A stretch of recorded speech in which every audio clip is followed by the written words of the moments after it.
Greetings, my name is David Flory. I'm the police chief from Hot Springs, Arkansas, and also a very proud member of the Department of Justice Valor Program, a two-day officer safety school.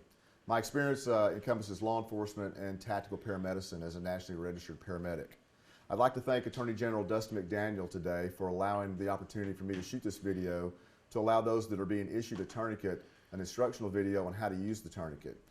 As you may know, Dustin McDaniel made a promise last year at the Attorney General's conference that those of you that are attending today would be issued a free SOF-T tourniquet. So I'd like again to thank Dustin McDaniel for his service and what he's doing for law enforcement in the state of Arkansas. Police officers across America have been dying at an alarming rate for the past several years.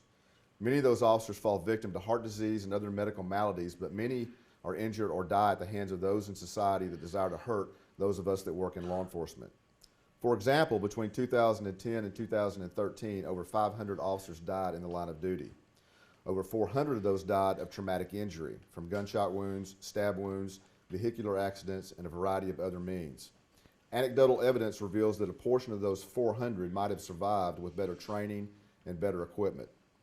Many successful methods and tactics employed in modern law enforcement today were adopted from programs first tested and proven successful by the United States military. One of the most important of those programs copied from the armed forces is their highly effective casualty care program designed to mitigate injuries and death on the battlefield. The Tactical Combat Casualty Care Program, implemented by the U.S. Army Ranger Regiment after the Battle of the Black Sea in Mogadishu, Somalia in 1993, has made a significant difference in the reduction of the number of soldiers killed in combat during the Iraqi and Afghanistan theaters. Shortly after, law enforcement across the U.S. began adopting a similar model of casualty care, known most commonly as self-aid buddy aid, or SABA. One of the most important aspects of both the military TCCC model and the civilian law enforcement SABA model centers around the use of specially designed and commercially made tourniquets used to stem the flow of blood from extremity wounds caused by penetrating trauma, such as from gunshot wounds or edged weapons. Two specific tourniquets are approved by the military TCCC Research Committee, the Combat Application Tourniquet, or CAT, and the Special Operations Forces Tactical Tourniquet, WIDE, or better known as the SOF-T W. Although both tourniquets share similar design features and work to control extremity bleeding, the rest of this training video will focus on the SOF-T Wide Tourniquet specifically. Okay, stop.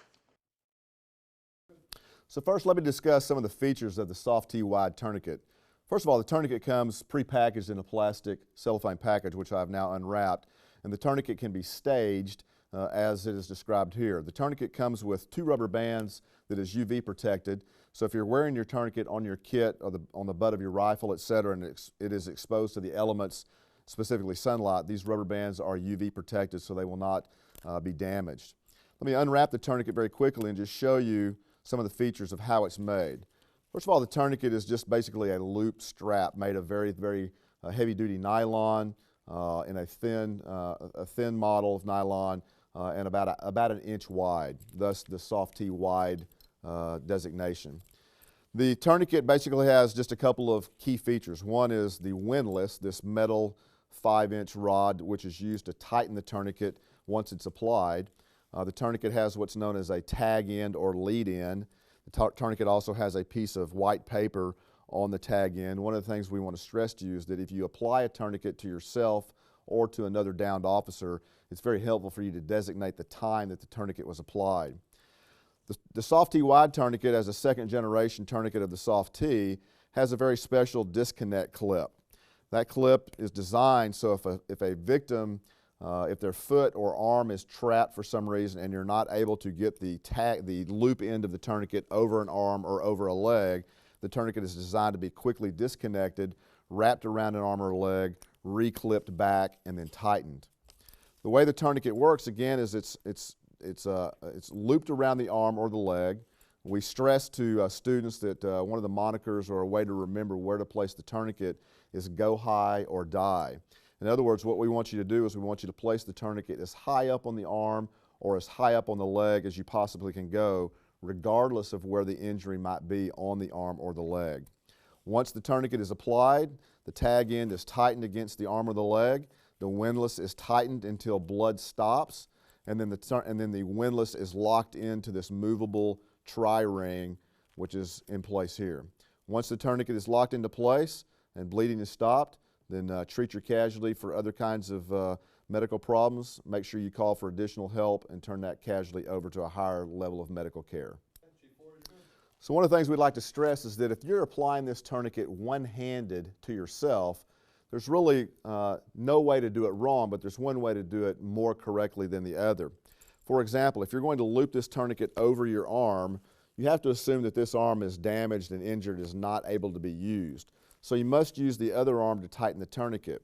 One of the easiest ways to tighten it is to, when you put it on, make sure that you take the tag end where the tag end is being pulled toward the inside of your body, as opposed to the tourniquet being placed this way, to where you're having to pull the tag end out like this. So again, if you're putting the tourniquet on one-handed, put the loop through your arm, go as high up on you as you can, tighten the tourniquet. You can cheat with your other hand, tighten it up as tight as you can get it. If you can, try to keep the windlass on the top to where it's easy to reach to. Tighten the tourniquet until blood stops. Usually it takes 3 or 4 turns. For demonstration purposes only, I'll go a couple of turns. Take the windlass, lock it into the tri-ring, and you're good to go. So Chris Harrison, a senior here at Lakeside High School, has agreed to be one of my victims for purposes of demonstrating how to put the tourniquet on someone else, a downed officer, if you will. Using the tourniquet two-handed doesn't make any difference how I place it on from the tag end, as I was describing with one-handed. I can place it either way because I'm going to be able to use both of my hands. So I'm going to place the tourniquet on a downed officer or an injured officer. I'm going to put it as high as I can go. Again, go high or die. I'm going to tighten the strap as tight as I can get it, keeping the windlass where I can reach it. I'm going to tighten the tourniquet 3 or 4 times until bleeding stops and or I cannot feel his distal pulse any longer. I'm going to lock the windlass on the tri-ring, make sure it's tight. That's all there is to it.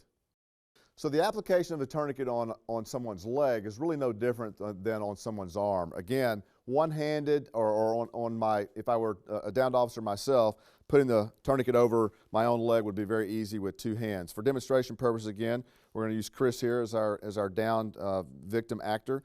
What we would do if we had an injured officer that had a leg wound, first of all, we would make sure we would take everything out of his pocket so it doesn't interfere with tightening the tourniquet. I really don't feel anything that's going to get in and interfere. I could put this tourniquet on one of 2 ways. I could loop it over his foot, which is probably the easiest way, or as I said earlier, we could unclip the tourniquet, wrap it around his leg, and clip it back. I don't recommend doing that unless you have a problem with getting it over the end of the foot, because in the heat of battle, getting the tourniquet unclipped and clipped back may be difficult. So I recommend putting the tourniquet over, loop it over the foot. Again, just like we said on the arm, go high or die. Put it as high on the leg as you can get it. Tighten the tourniquet down as snug as you can get it. Keep the windlass on top to where it's easy to get to. Tighten the tourniquet 3 or 4 times until the bleeding stops. Put the tri-ring over the top of the windlass. Make sure it's tight. That's all there is to it.